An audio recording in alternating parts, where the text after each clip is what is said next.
चला तर मग आता मी चाललेलं आहे ईश्वरीला घ्यायला. ट्युशन तिचं 6 वाजता संपतं, तर म्हणलं ट्युशनला जाता तर कपडेही प्रेसला टाकावी. तर बाहेर येऊन पाहते तर काय पूर्ण पावसाचं वातावरण झालेलं. तर असं वाटलं होतं खूप पाऊस येईल, पण पाऊस काही आला नाही. आणि झाडं खूप आतुरतेने वाट बघतात पावसाची, पण पाऊस काही येत नाही.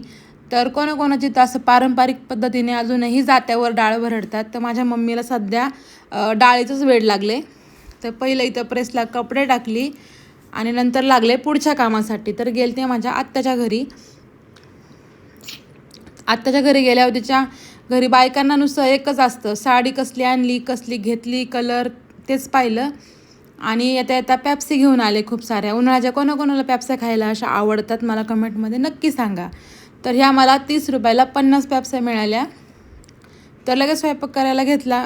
पटकन म्हणलं तांदूळ निवडून घ्यावं, भात लावावं कुकरला. तर पटकन सगळा स्वयंपाक आवरून घेतला.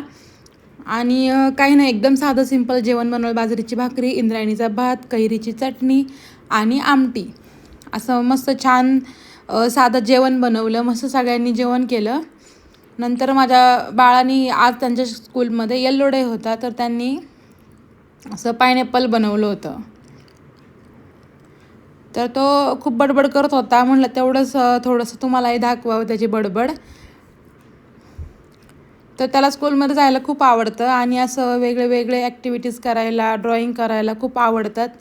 आणि याच वर्षी त्याला स्कूलला टाकल्यामुळं जायला थोडंसं कानकूस करत होता, पण आता जातो आहे तो छान. तर पटकन सगळं आवरून किचन वगैरे क्लीन करून घेतलं. आणि नंतर आईस्क्रीमचा एन्जॉय करत सगळ्यांनी आम्ही आईस्क्रीम खाल्ली आणि डब्बे जपून ठेवलेत, म्हणलं परत करायला होईल.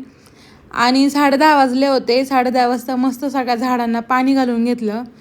झाडांना असं छान संध्याकाळी पाणी घातलं तर झाडं खूप फुलं देतात, खूप भरतात ते. आणि त्यांना उन्हाचं पाणी नाही द्यायचं, असं संध्याकाळचंच पाणी द्यायचं फक्त, कारण माती थंड झालेली असते. मग त्यांना काही त्रासही नाही होत आणि झाडंही खूप ग्रो होतात छान संध्याकाळचं पाणी दिल्यावर. आणि माझ्या गार्डनमध्ये किती फुलांचे झाडं, त्याची टूर मी लवकरच देणार आहे. आणि आणखी मला झाडं काही ॲड करायचे आहेत, ते पण लवकरच करणार आहे. आणि पाणी घातल्यावर फुलांचा जो रिझल्ट येतो तो असा येतो, एकदम फुलांनी असं गच्च भरलेला हा मोगरा संध्याकाळच्या 11 वाजता असा उमललेला, त्याला पाहून एवढं छान वाटतं संध्याकाळचं. आणि पूर्ण असा आमच्या दारामध्ये वास त्याचा दरवळतो आहे, सुगंध नुसता. आणि पाणी दिलं होतं सकाळचं, आणखीच ते फ्रेश होणार झाड, कारण दिवसभराचा उन्हाचा त्याला थकवा आलेला होता. पण आता खूप फ्रेश होईल. चला तर मग बाय.